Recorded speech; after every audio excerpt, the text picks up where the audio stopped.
NCERT Exemplar Solutions, Class 10, Maths, Chapter 8, Exercise 8.1, Question 12.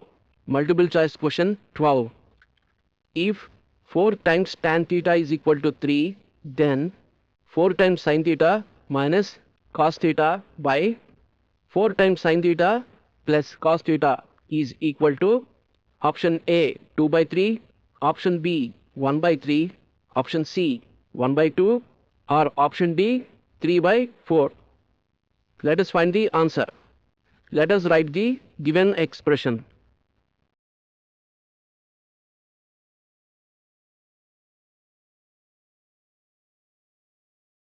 Divide both numerator and denominator by cos theta.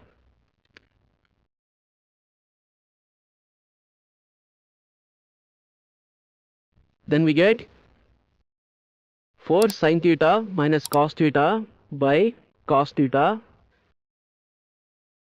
divided by 4 sin theta plus cos theta by cos theta.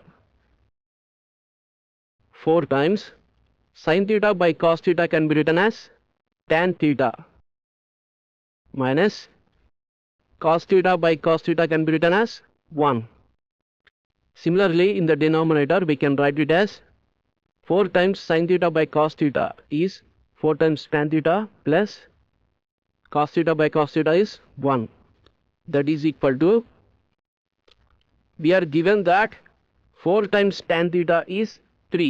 That implies tan theta is equal to 3 by 4. Substitute this tan theta value in our expression.